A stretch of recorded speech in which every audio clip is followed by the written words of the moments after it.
Bem Deus e meu Pai, nós louvamos o Teu nome, Senhor, e bendizemos, a Ti damos honra e glória, a Ti só Te exaltamos, a Ti só Te bendizemos, só Tu és o nosso Deus. Pai, nesta noite, Te pedimos que o Teu favor esteja sobre nós, a exposição da Tua palavra seja, Senhor, conforme está escrita, nós possamos ser edificados, confortados e aperfeiçoados em Ti.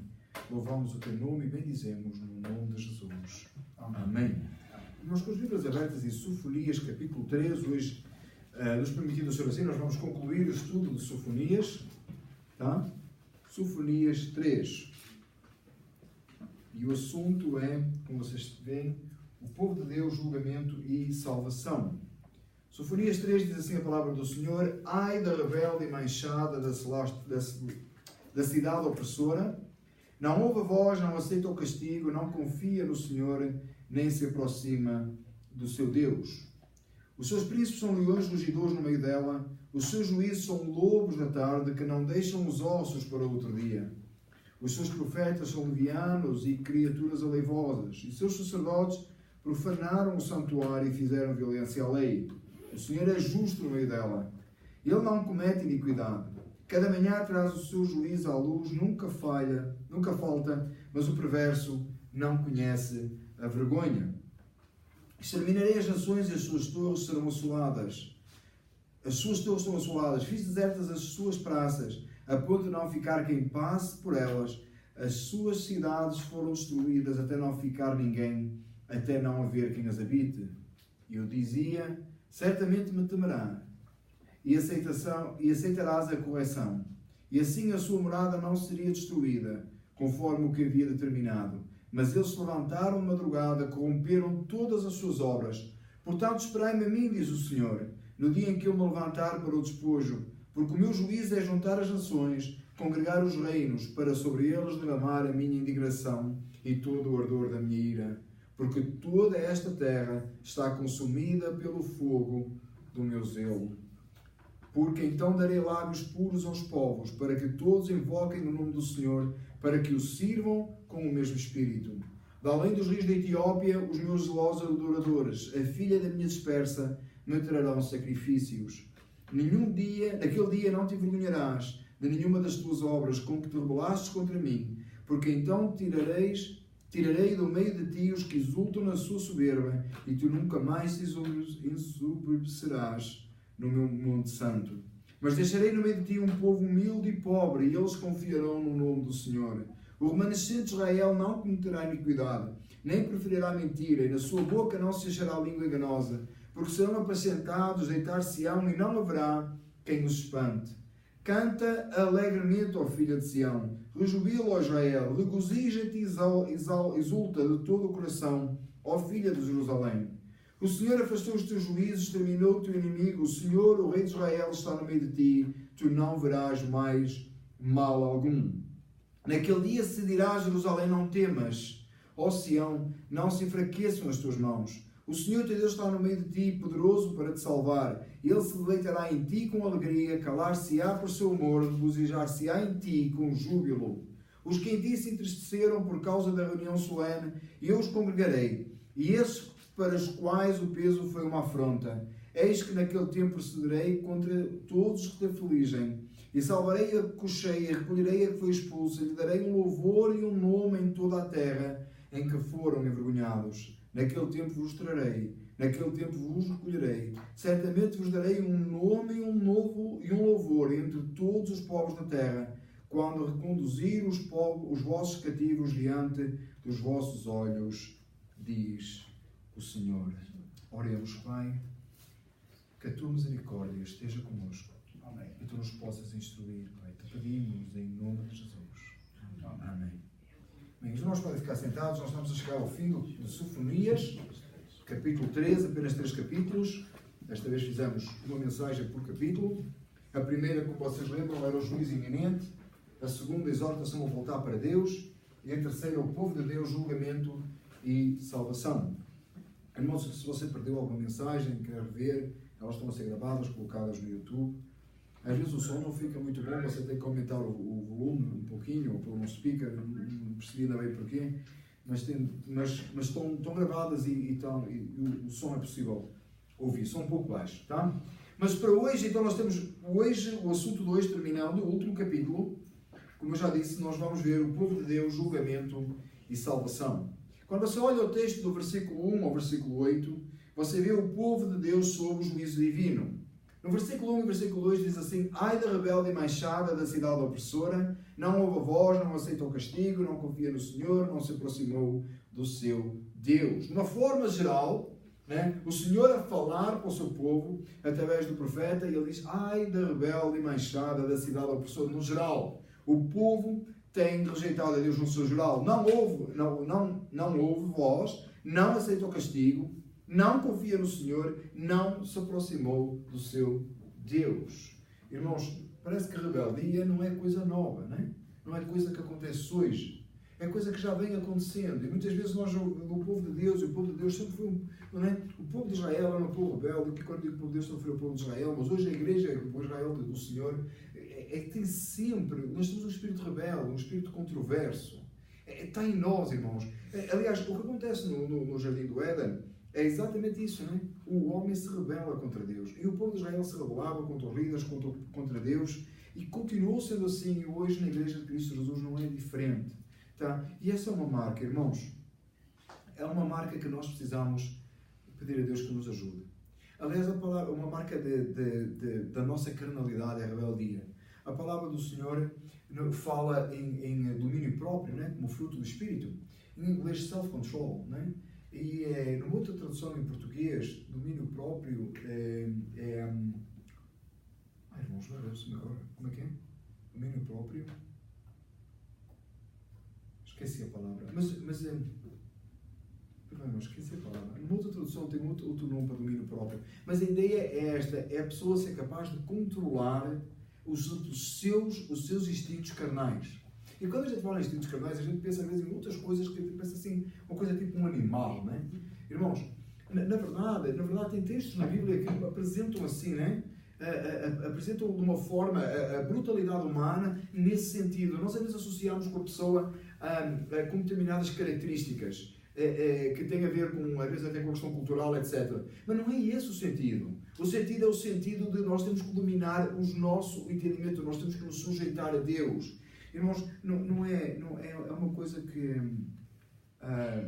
nós vemos entre o povo de Deus. Eu estava aqui a tentar escolher as palavras porque não queria tornar afronta com ninguém, mas, irmãos, rebeldia é uma coisa muito característica mesmo na Igreja de Cristo Jesus. Muitas vezes, irmãos, e nós, lamentavelmente, domingo tomamos uma atitude, como os irmãos viram na reunião administrativa, que tem tudo a ver com isso. Irmãos, é um princípio de rebeldia. Quando você fala com a pessoa e às vezes a gente está a exaltar e está a chamar a atenção, está a falar um texto bíblico, está a mostrar o que a palavra de Deus diz. Mas não pode ser assim, não é bem assim, mas você não entende, mas não sei o quê. É um espírito de contrariedade, de revolta, né? Irmãos, quantas vezes a gente está a exaltar uma pessoa e a pessoa diz: e os outros? Não é o caso. Estamos a falar para aquele caso ali. E não sei o quê. Irmãos, sabe? Irmãos, não é diferente com os nossos filhos, não é? Não é diferente com os nossos filhos, não é? Às vezes nós está a falar para um filho, está a repreender um filho e ele fica a pensar: mas o outro faz pior. Mas o assunto do outro é o outro, gente. O assunto do outro não é o que é chamado ali. Já viu que a gente chega diante de Deus? É por isso que o nosso padrão é o Senhor. E quando você coloca que você tem que ser como Jesus, não tem hipótese, não é? Mas quando a gente coloca ao nível horizontal, a gente olha para o lado e a gente pensa assim: até que eu não sou um crente tão ruim, não é? Tem crente pior que eu. Mas o padrão não é esse. O padrão é o Senhor. Quando nós precisamos de ter justiça em nós, mas em Cristo Jesus, nós nos voltamos para o Senhor e não há espaço para a nossa carne, não há espaço para a rebeldia, não há espaço para nós nos acharmos melhores, não há espaço para nós combatermos. Amados, isto é uma marca que nós precisamos ter atenção a nós próprios, analisar a nossa vida. Às vezes, irmãos, a rebeldia em certas pessoas não é tão exposta assim. A gente que não tem filtro, não é? E vai... Há gente que tem filtro. E fica a segurar, não é? Fica a segurar. Mas dentro está revoltado. Está revoltado. Eu já tive pessoas, irmãos, que estavam revoltadas e não disseram, não é? E depois, mais tarde, não é? Se arrependeram e alguns até pediram perdão porque estavam revoltados e eu nem dei conta, não é? Mas às vezes, não é? Irmãos, é muito importante aqui. Ai da rebelde e manchada da cidade opressora. Deus está a falar para o seu povo. O povo que era rebelde por natureza. Irmãos, que nós não sejamos rebeldes à voz do Senhor. Que nós saibamos acatar quando a palavra do Senhor nos fala a nossa vida. Que nós possamos ser humildes diante de Deus. Que nós possamos ser humildes diante daquilo que a palavra de Deus nos diz. Que nós possamos atender. Ai da rebelde da cidade opressora. No versículo 3 diz assim: os seus príncipes são leões rugidores no meio dela, os seus juízes são lobos da tarde que não deixam os ossos para o outro dia. Os líderes do povo são avarentos e perversos. Dentro do povo de Deus, isto não está a falar, irmãos, fora. Porque às vezes a gente pensa, não é? Que o mundo é assim. Os líderes do povo, irmãos, e o que vai hoje? De gente que se intitula líder do povo de Deus, que é desta maneira, são capazes de esmiuçar tudo para tirar proveito próprio. Não é? A gente brinca aqui, não é, com o tribismo, não é? Coisas assim ridículas, não é? Esmiuçando uma avareza. O povo, os líderes do povo estavam dessa maneira. E agora os profetas e os sacerdotes, olha o que diz os profetas e os sacerdotes: os profetas são levianos e criaturas aleivosas, os seus sacerdotes profanaram o santuário e fizeram violência à lei. Aqueles que ensinavam o povo a palavra do Senhor, eles faziam violência à lei, eles próprios não cumpriam. Aliás, Jesus disse isso, não foi aos fariseus? Carregais o povo com cargas, nós nem com o dedo mindinho queres mexer nelas. Né? Quantas vezes, irmãos, nós encontramos este tipo de coisas e de atitudes, não é? A gente, uma expressão que a gente usa em Portugal, que é faz o que eu digo e não faças o que eu faço, não é? É exatamente isso. Não é? É o sentido aqui, não é? Fazer o que eu digo, mas não fazer o que eu faço. Irmãos, que Deus nos ajude, não é? Que Deus nos ajude. O estado perverso, miserável que estava o povo de Deus. Que coisa horrível. Os líderes do povo eram, os príncipes do povo, os líderes, eram como leões rugidores, os profetas levianos, e o povo não aceitava o castigo, não ouvia a voz do Senhor e era rebelde. Que figura! Mas também não era de esperar melhor do povo, não é? Quando os líderes são assim. Mas também não é de esperar melhor dos líderes quando o povo é assim. E o que é que eu quero dizer com isto? Irmãos, às vezes a gente fica com a ideia, você olha assim para aquelas igrejas heréticas e você fica assim a pensar, não é? Coitada daquela gente. Não é tanto assim, a Bíblia não diz assim. A Bíblia não diz tanto assim. Diz que amontoaram doutores segundo as suas próprias concupiscências. A igreja tem que ter o entendimento e a autoridade de saber se o líder está ou não direito diante de Deus no ensino e na sua postura. E a igreja tem que ter autoridade para reunir e resolver o problema se necessário for. Então as pessoas que seguem falsos líderes, elas são tão culpadas como elas próprias. Como você vê, o estado aqui era deplorável. Ia do mais pequeno do povo ao mais alto, que era o sacerdote. Assim como ia do sumo sacerdote ao mais pequeno do povo. A perversão era geral. E quando você olha hoje, em certos lugares, você vê exatamente isso. Está tudo corrompido. Desde o porteiro ao pastor. E desde o pastor ao porteiro. Tudo um monte de corrupção, de erro, de engano, de pecado. Que o Senhor tenha misericórdia de nós. Esta não é a postura esperada do povo de Deus. Esta é uma postura que espera juízo. Diz a palavra do Senhor no versículo 5 e 6 que Deus derramará a sua ira. O Senhor é justo no meio dela e Ele não comete iniquidade. Cada manhã trará o seu juízo à luz. Nunca falta, mas o perverso não conhece a vergonha. Exterminarei as nações, as suas torres são assoladas, fiz desertas as suas praças, a ponto de não ficar quem passe por elas. As suas cidades foram destruídas até não haver ninguém, até não haver quem as habite. Tínhamos visto o juízo de Deus no primeiro, lembra? No primeiro capítulo? O primeiro capítulo que nós falamos sobre Sofonias era exatamente sobre o juízo de Deus. Você lembra o juízo iminente? Lá no primeiro capítulo, vocês têm o cartãozinho? E agora no último capítulo, continua a falar que Deus entrará em juízo.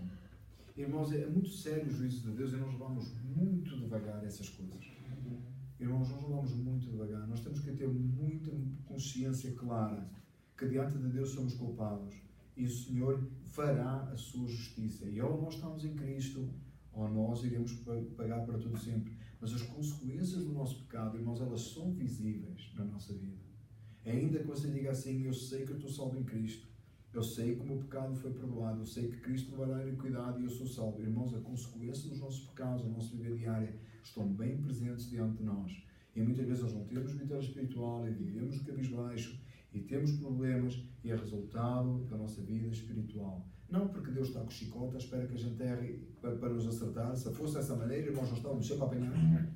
Porque a gente erra, você dá basta Deus ter a sua mão que a gente já erra. Mas porque Deus nos quer corrigir, nos quer aperfeiçoar e porque Deus quer fazer de nós aquilo que Ele deseja. Então nós precisamos corrigir as nossas vidas. Tem um texto no texto da ceia que nós lemos todos os meses que diz assim: examine-se, pois, o homem a si mesmo, assim como deste pão e beber deste cálice e tal, porque aquele que se julga a si mesmo não será julgado. Mas quando somos julgados, somos compreendidos pelo Senhor para não sermos condenados com o mundo. Irmãos, se nós nos julgarmos a nós mesmos, nós não seremos julgados. O que é que isso quer dizer? Você olha a sua vida, você julga a sua vida, você corrige, você não sofrerá a pena de Deus. É esse o sentido do texto. Nós precisamos de observar bem a nossa vida, analisar a nossa vida, corrigir a nossa vida, aperfeiçoar a nossa vida. Nós precisamos fazer isso diariamente, irmãos. Olhe ao espelho da palavra e veja como é que você está. Veja o que é que precisa ser corrigido. Irmãos, é claro que é Deus que nos aperfeiçoa, é claro que só Deus nos pode transformar. Mas, irmãos, tem tanta coisa que a gente pode evitar. Tem tanta coisa que a gente pode evitar. Há tanto local que você pode não ir. Há tanta coisa que você pode não ver. Há tanta coisa que você pode não ouvir. Há tanto mal que você pode se afastar. O mundo jaz no maligno, fuja do mundo. Se o mundo jaz no maligno, fuja do mundo. Não é assim. Há tanta coisa, não é? Irmãos, há tanta coisa que nós temos consciência que nos faz mal, que a gente se protege, não é? Irmãos, quando nós estávamos nessa sala, não sei como é que cada um viveu, mas a gente era criança e brincava no sol, não é? Brincava no sol, na rua, ficava todo vermelho como um pimento, voltava para casa, né? Pimento vermelho, não verde, né? Virava para casa, voltava como uma lagosta, a pele esfolava toda, a gente criava nova pele e seguia, era assim ou não era? Depois, no dia seguinte, se a gente ficasse ao sol, até queimava, né? Os olhos só queimavam, em cima da pele descascada. Hoje, a gente tem um entendimento melhor, não é? O que é que a gente faz com os nossos filhos? Besunta os nossos filhos com aquele creme branco, né? Fica a criança toda que a gente dá para pegar a mão dele, até escorrega, está tudo engordurado, né? Gordura a criança toda nas orelhas, aquela coisa toda, né? A criança está coberta, né? E para proteger do sol, porque a gente hoje sabe que aquilo faz mal. Os nossos pais tinham uma noção muito, muito fraca. Eu conheço uma senhora que infelizmente tem cancro da pele. E é um problema, porque tem o corpo todo. Não é brincadeira, porque cobre o corpo todo, não é? E ela farta-se fazer tratamentos e continua a fazer tratamentos e tenta ter uma vida mais normal possível, mas é um problema, não é? E uma vez nós estávamos a conversar, eu não sabia que ela tinha, eu já conheço há anos, eu não sabia que ela tinha. E ela disse-me, e eu estava a conversar com ela, eu disse, foi o sol, e ela é bem possível. Quando eu era criança, eu não gostava de pôr creme.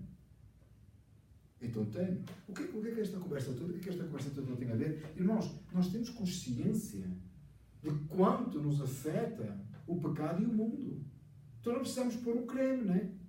O que é o creme? Nós precisamos nos encher do Espírito Santo, encher da palavra de Deus, cantar louvores a Deus, viver uma vida no Espírito, subjugar a nossa carne, porque a gente sabe que os ataques do inimigo vão vir e a gente vai ficar doente espiritual. Amém? Tal e qual o sol. Mas no tempo que você não se cobria não se vestia do Espírito Santo, não se enchia da palavra de Deus, não orava, é porque você não tinha consciência do que o mundo fazia consigo, right? É como a criança que anda no mundo, que anda na rua ao sol, e não tem consciência do que lhe está a acontecer. Mas hoje que você tem, você se protege, assim nós temos que nos proteger das investidas de Satanás. Versículo 7 e 8, eu dizia, certamente me temerás, aceitarás a correção, e assim a sua morada não seria destruída, conforme o que havia determinado. Mas eles se levantaram de madrugada, corromperam todas as suas obras. Portanto, esperai-me a mim, diz o Senhor, no dia em que eu me levantar para o despojo, porque o meu juízo é juntar as nações e congregar os reinos, para sobre eles derramar a minha indignação e todo o ardor da minha ira, porque toda esta terra será consumida pelo fogo do meu zelo. O que é que vai acontecer com o povo de Deus que rejeitou a Deus? Ele, que não se arrependeu, será castigado junto com as outras nações. O povo de Israel não tinha um grande entendimento disto. Eles viam o juízo de Deus acontecer, eles eram levados para cativos, eles voltavam, irmãos, quando Jesus chega, eles achavam que eram todos salvos, está tudo bem com eles bastavam ser filhos de Abraão. Tem Jesus dizer, até destas pedras eu posso levantar filhos de Abraão. Não é? E quando nós agora olhamos a palavra de Deus, e nós vemos que o juízo de Deus está para ser derramado sobre o povo de Deus igualmente ou na mesma proporção que sobre as nações ímpias. Que tristeza, não é, irmãos? Aplicado aos nossos dias, é alguém que vive na casa do Senhor, está na casa do Senhor, congrega na casa do Senhor, mas que vai ser condenado, lançado no inferno junto com o ímpio. Deus nos livre de tal situação. Que o Senhor nos guarde. Pense. Eles eram o povo de Deus e agora iam ser condenados juntamente com os ímpios. Que o Senhor nos guarde, amados. Que o Senhor livre as nossas almas. Vigia, olha à sua volta, veja como é que você está, analisa cada dia, peça a Deus misericórdia, que Deus nos livre de nós pecarmos e desobedecermos ao Senhor nosso Deus.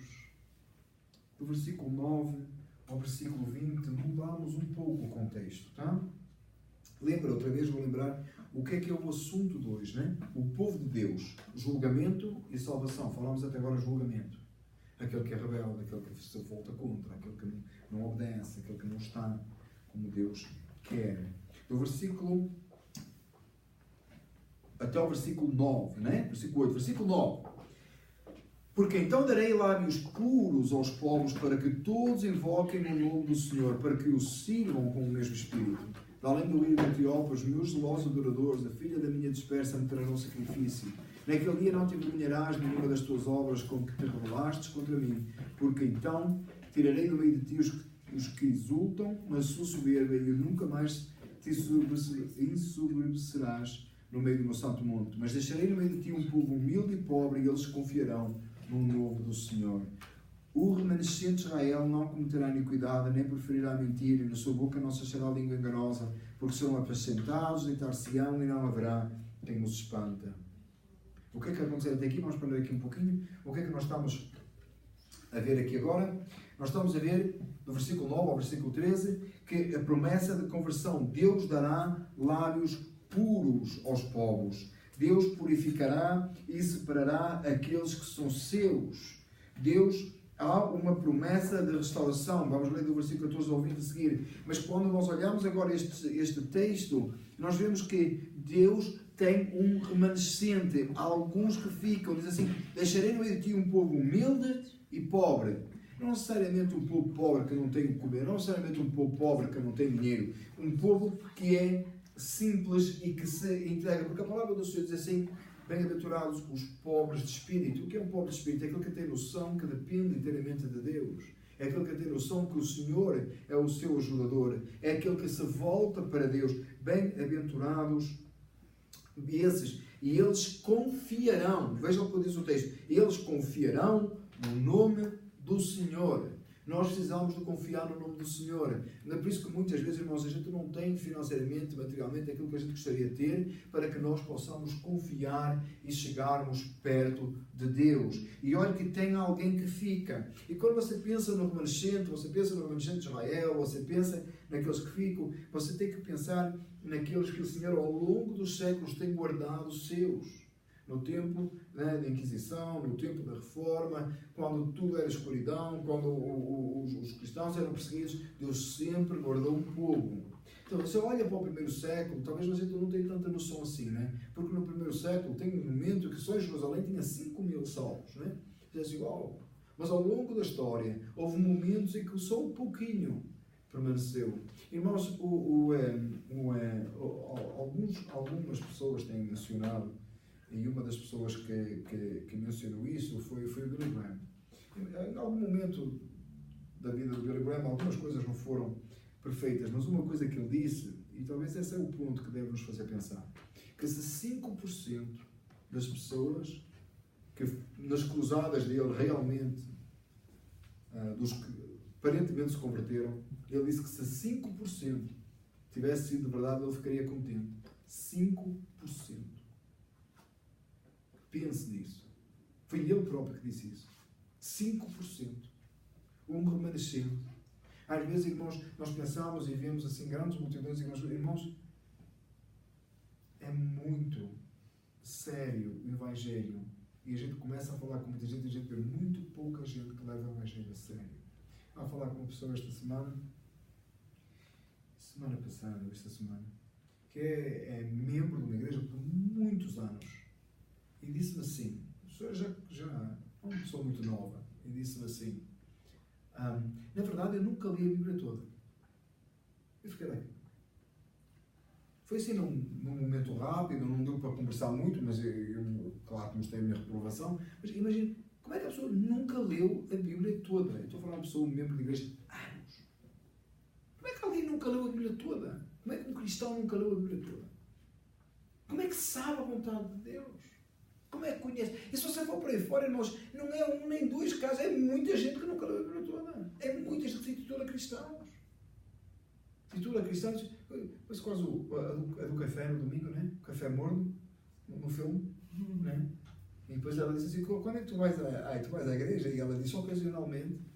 Porque o teu pastor só prega ocasionalmente. Repararam nos detalhes lá no filme, né? Essas são as partes que eu gostei mais do filme, entendemos? Claro, lógico. Mas, irmãos, por acaso não foi, gostei do filme. Irmãos, mas já pensou? Irmãos, um remanescente, um povo pobre, um povo simples, um povo que confia no Senhor. Mas há sempre um povo. Ao longo da história sempre houve. Sempre houve alguém que era fiel. Sempre houve aqueles que ficaram. Né? O profeta dizia que era o único. Né? E Deus disse que não era o único, mas era um dos únicos. Né? Era um dos únicos. Mas deixarei no meio de ti um povo humilde e pobre, e eles confiarão no nome do Senhor. O remanescente de Israel não cometerá iniquidade, não proferirá mentira, na sua boca não se achará enganosa, porque serão apacentados e deitar-se-ão, e não haverá quem os espante. Esta palavra para nós, irmãos.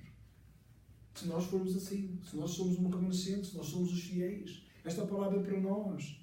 Não cometerá iniquidade, não proferirá mentira, na boca não se achará língua enganosa, seremos apacentados, cuidados pelo Senhor, e deitar-se-ão, e não haverá quem os espante, guardados em Deus, no meio da angústia e tribulação, enquanto todos os outros estavam debaixo da ira de Deus, havia um remanescente que permanecia fiel e permanecia salvo. Louvado seja o nome do Senhor. E termina, caminhando para o fim do capítulo e do livro, diz assim, canta alegremente ao filho de Sião. Há um cântico maravilhoso na boca, nos lábios do salvo. Nós temos que perceber o texto no contexto aqui. Tá? Em meio desta destruição toda, em meio deste juízo todo, em meio disto tudo, há um povo que pode cantar alegremente e rejubilar, regozijar e exultar de todo o coração, porque diz assim, o Senhor afastou os teus juízes, exterminou o teu inimigo, o Senhor, o Rei de Israel, está no meio de ti, e tu não verás mais mal algum. Então, irmãos, quando tudo está turvo, quando tudo está complicado, quando tudo está difícil, quando a ira de Deus está a ser derramada, há um grupo de salvos que permanece e esses cantam alegremente, sem razões para cantar. É por isso, irmãos, que tantas vezes eu insisto aqui na alegria que o salvo tem que ter. E eu volto a dizer isso e volto a afirmar isso. Irmão, busque a alegria do Senhor, busque regozijar-se no Senhor, busque, porque o Senhor, se você é dele, Deus quer derramar a sua alegria, o seu gozo, o gozo dele na sua vida, ainda que à volta pareça tudo mal, ainda que tudo esteja sendo destruído. Isto não é psicologia, irmãos, isto não é pensamento positivo, isto não é à espera. Eu acho curioso, irmãos, que às vezes você está a falar com um cristão, está a passar uma dificuldade e ele diz assim, mas eu sei que virá um dia melhor. Eu penso que ele está a falar da eternidade. Bem? Quando é que vem um dia melhor? Eternidade, irmãos. Aliás, porque você não sabe se a sua tribulação vai passar, sabe? Tem umas que você sabe, não é? Por exemplo, na sexta-feira começou uma tribulação, lá em casa, pelo menos para o Tiago, porque começou a escola. Foi Tiago. E ele disse assim, um momento de tribulação que vai durar uns meses, irmão, mas ele sabe que vai terminar em junho. Right? Em junho vai terminar. Nós estávamos a caminho.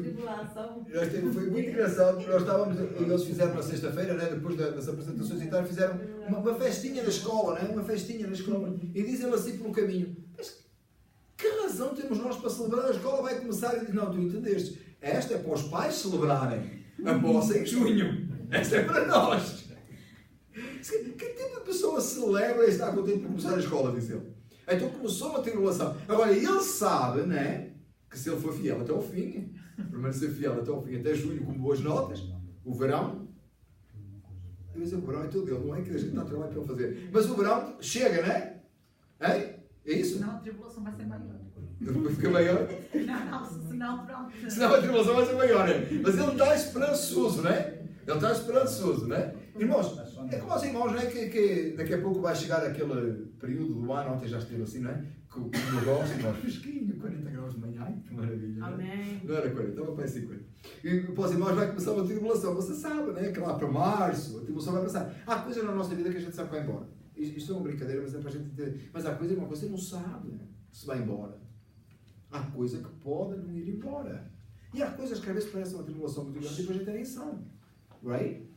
Então quando a gente diz assim, olha, até porque a palavra às vezes que a gente se consola uns aos outros é com isso. Jesus vai voltar. Vai vir um dia melhor. E qual é o dia melhor? A eternidade. O que a palavra do Senhor nos ensina é que no meio das tribulações e das angústias e das dificuldades, o povo de Deus se alegra e se regozija porque tem algo maior que está lá sempre, que é Cristo. Essa é a diferença, irmãos. Porque na verdade você passa tribulações que o mundo também passa, e o mundo passa tribulações que você passa, e você ainda passa mais algumas porque ainda combate a sua carne, right? É muito mais difícil ser crente, não é? Ou não? Porque na hora que fura o pneu, o descrente pode chutar, insultar, culpar alguém. O cristão só pode mudar o pneu. Ou ligar para o AAA, se tiver. É o que o cristão pode fazer. O cristão não pode chutar o pneu, não pode insultar ninguém e não pode culpar ninguém. Estou comigo, irmãos? É assim ou não é? É assim? Então o crente ainda tem que ter domínio próprio na hora que o pneu fura. E não dá para fazer aquela coisa, que vocês já sabem, não dá para fazer coisa. Se eu não fosse crente. Isso é pior ainda. Então o crente tem que se controlar, tem que pedir a Deus que o ajude, que o fortaleça. Então que diferença tem? Daqui a pouco fica pior. O Arcee Sproul dizia que nunca teve problemas até ser crente. Na hora que ele foi salvo, então é que começaram os problemas. Até eu não sabia o que era. Ele disse que vamos começar aí.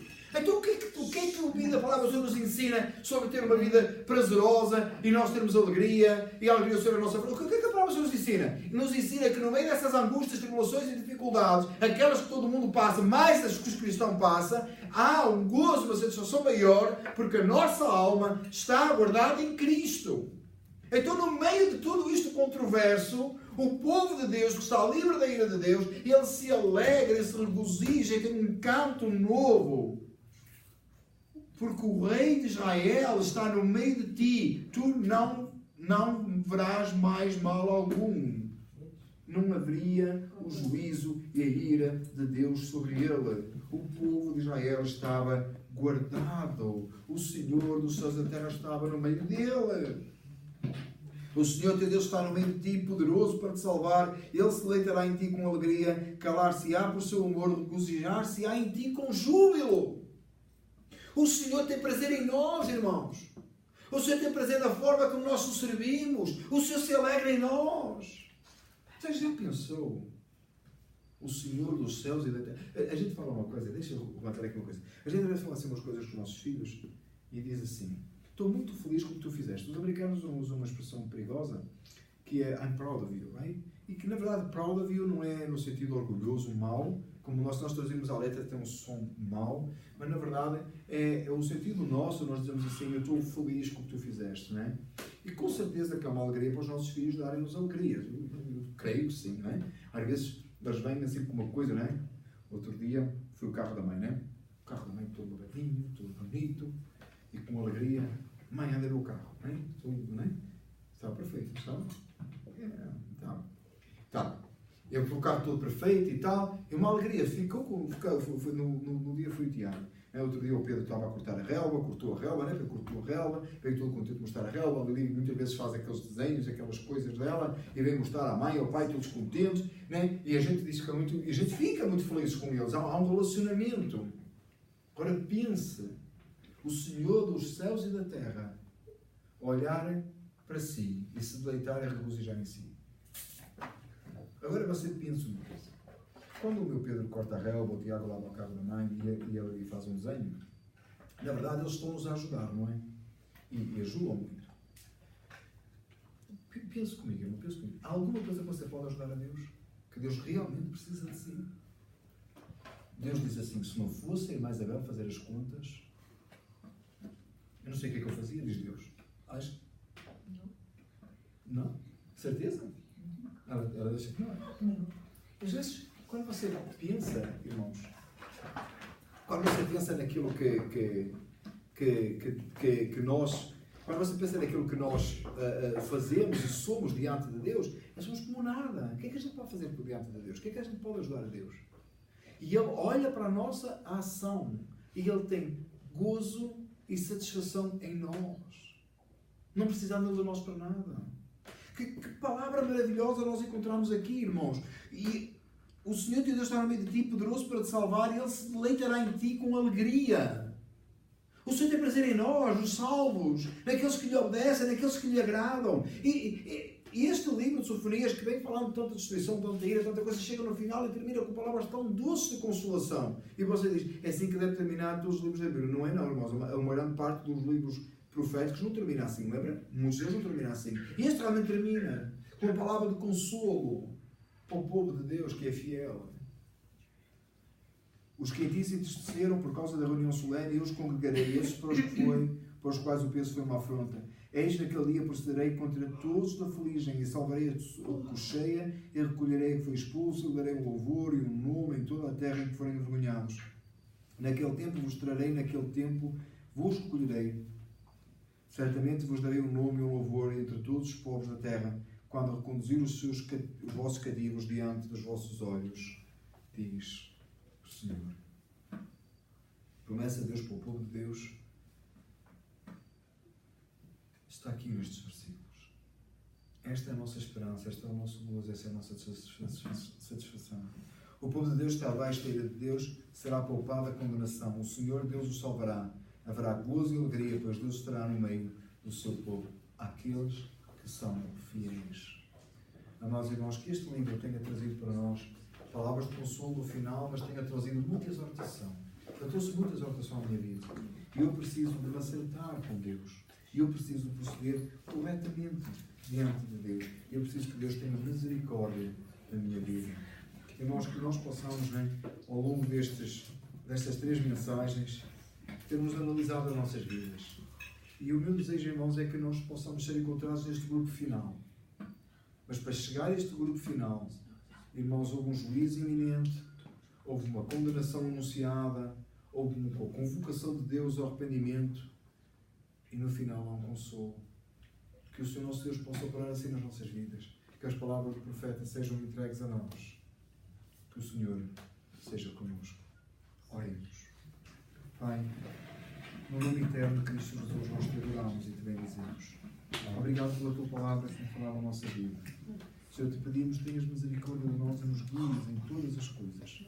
Senhor, que esta palavra seja aplicada e nós possamos ser achados entre aqueles de quem tu derramas a tua bênção e aqueles que são poupados.